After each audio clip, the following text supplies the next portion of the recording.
ఫోటోల రాజకీయాలు, పేర్లు రాజకీయాలు చేశారో వాటిలో మార్పు తీసుకొచ్చి ప్రజాస్వామ్యం ఇది అందరు ప్రజలకు సంబంధించింది అనే ఒక సిద్ధాంతంతో ముందుకెళ్లాలనే ఒక ఆలోచనతో మొదలు పెట్టాం మా ప్రయాణం. ఆ దిశగా వెళ్తున్నాం ఇవాళ పోయినసారి మీకు గమనించుంటారు, అరకు వైపు పవన్ కళ్యాణ్ గారు వెళ్ళినప్పుడు అరకులో ఒకసారి అక్కడ పర్యటన చేస్తూ ఆ ప్రాంతాలకు వెళ్ళినప్పుడు వాళ్ళు అక్కడ తాగుతున్నటువంటి వాటర్ చూసి ఆయనకి అసలు ఏం చేయాలో అర్థం కాక దాదాపు నాకు తెలిసి ఒక 1 వీక్ మనిషి కాలేదట ఆయన కళ్ళు మూస్తే అదే గుర్తొస్తున్నాడు, అదే కనిపించిందంట. వాళ్ళు ఎవరైతే తీసుకెళ్లి మేము ఇది ఈ తాగుతున్నామయ్యా మా పరిస్థితి అని చెప్పిన దానికి ఆయన 1 వీక్ అవే కళ్ళ ముందు కనిపించిందట ఆయనకి. సో అలాంటి పరిస్థితుల నుంచి కానీ ఇవాళ గ్రామాలు ఏ రకంగా నాశనం అయిపోతున్నాం చూస్తున్నాం. ఇవాళ గ్రామాలన్నింటినీ కూడా నాశనం చేస్తూ వస్తున్నారు. ఎంతసేపు అర్బనైజేషను మన మీద ఐటీ సెక్టార్లు, కంప్యూటర్లు, వీటి గురించే ఇదే మన ప్రపంచము, ఇదైతేనే డెవలప్మెంట్ అని పూర్తిగా వదిలేశారు. అసలు గ్రామాలని పంచాయతీరాజ్ వ్యవస్థను నిర్వీర్యం చేశారు పూర్తిగా.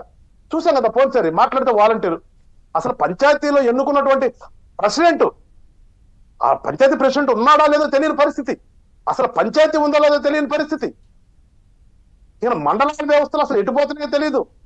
ఇట్లా అసలు వ్యవస్థలను కూడా నాశనం చేసి ఏ రకంగా చేశారో చూసాం. ఇవాళ మా ఆలోచన ఏంటంటే ఊరికి చెప్పుకుంటాడు కదా కొటేషన్, గ్రామాలే పట్టుకొమ్మలు దేశానికి, రైతే వెన్నుముకాలైతే రైతే రాజు, ఆ పల్లెల్లోనే ఆత్మ కూడా. అదే ఇవన్నీ ఏదో కొటేషన్స్ కే 2 పూట వేసుకుని కొటేషన్ చెప్తారు. ఇది ఒక పూట ఊర్లో పడుకోరంటే పడుకోడు, అమ్మో నాకు వేసి ఇలాంటి మాటలు చెప్పడం కాదు మేము ఆలోచన చేసింది. వాస్తవికతలోకి వెళ్దాము, వాస్తవంగా ఉందాము, ఏవైతే నాశనం అయిపోయినాయో ఆ నాశనం అయిపోయిన మళ్ళీ సెటరైట్ చేసుకుని నిజంగా పల్లెటూళ్ళు బాగుంటేనే ఇవాళ తినగలుగుతాం. పట్టణంలో మనకి ఎంత అర్బనైజేషన్ జరిగినా, ఎంత ఐటీ వచ్చినా, ఎంత ఇది వచ్చినా గానీ ఆకుకూరలు అక్కడి నుంచే రావాలి.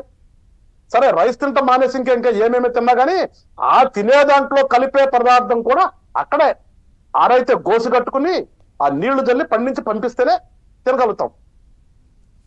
అలాంటి పరిస్థితులు ఉన్నటువంటి దాన్ని ఖచ్చితంగా అభివృద్ధి అక్కడ జరగాలి అనే ఒక కాన్సెప్ట్ జనసేన పార్టీ సిద్ధాంతం.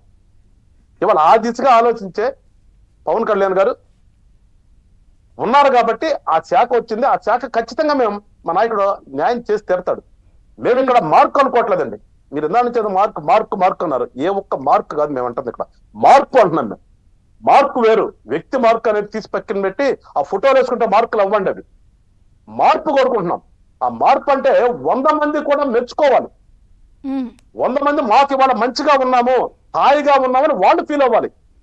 అంతేగాని ఒకళ్ళ వల్ల ఏదో అయిందనేది సిద్ధాంతం మాకు లేదు. మాది ఎప్పుడు కూడా ప్రజలతో ముడిపడి ప్రజలందరూ బాగుంటేనే మేము బాగుంటాం, ప్రజలు బాగున్నదే మా మార్కు అనుకునే సిద్ధాంతం ఇవాళ వెళ్తున్నాం. కాబట్టి ఖచ్చితంగా పర్యావరణం చూస్తున్నాం. ఇవాళ పట్టణాల్లో చూడండి, చిన్న డ్రైనేజ్ మన ఇంటి ముందు ఉన్న కాలువ చూస్తున్నాం. కానీ కాలువ నిండా ఈ ప్లాస్టిక్ గ్లాసులు, ఈ ప్లాస్టిక్ సంచులు, ఈ థర్మాకోల్ షీట్లు, వీటితో నిండిపోయి అది ముందుకెళ్దు వెనక్కెళ్దు. కొన్ని పారిశుద్ధ కార్మికులు ఎంతమంది ఉంటున్నారు? ఎంతమంది ఉంటారు వాళ్ళు పారిశుద్ధ కార్మికులు? వాళ్ళకి సరిగ్గా జీతాలు ఎవరు? ఆ ఉన్న వాళ్ళ పాప ఏదో వాళ్ళ కడుపు నింపుకోవడం కోసం అన్నట్టు ఏదో వచ్చి చేసి వెళ్తామే కానీ పూర్తిగా చేసే స్థాయిలో వాళ్ళు కూడా లేరు. ఎక్కడ వర్షం వస్తే మొత్తం నిండిపోతాయి, ఎందుకంటే ఫ్లో వెళ్ళేది లేదు. మొత్తం కూడా చెత్తాచెదారంతో నిండిపోయినప్పుడు అవన్నీ కూడా ఏడకొస్తాయి. ఆ రోడ్డు మీదకి వచ్చి పైకి రాగానే అప్పుడు మొదలు పెడతారు వీళ్ళు. ఈ ప్రజలు కూడా రోజు వేసేది మళ్ళీ వీళ్ళే ఆ కాలంలో. మన ఇంటి ముందే మనమే చెత్త పడేస్తాము. ఏదైనా గబక్కన వర్షం వచ్చి వెళ్ళిపోతే మళ్ళా తిరిగి మనమే మాట్లాడతాం. ఇవన్నీ కూడా నిజంగా ఎడ్యుకేట్ చేయాలి. వాళ్ళు ప్రజల్లో కూడా చైతన్యం తీసుకురావాలి, పర్యావరణాన్ని రక్షించాలి. వాళ్ళ పర్యావరణ నాశనం అయితే ఏముందండి? ఇవాళ చూసాం గత 5 సంవత్సరాల్లో ఏ నది కూడా సక్రమంగా ఉందా? నదులను నాశనం చేశారు. ఒకటి ఇప్పుడు ఏపీలో రూపురేఖలు మార్చేటువంటి పోర్ట్ఫోలియోస్ మీ దగ్గర, Panchayati Raj, rural development, rural water supply అంటే ఖచ్చితంగా గ్రామాలకు సంబంధించిన డెవలప్మెంట్తో పాటు రహదారులు. అసలు ఈ 5 ఏళ్ళు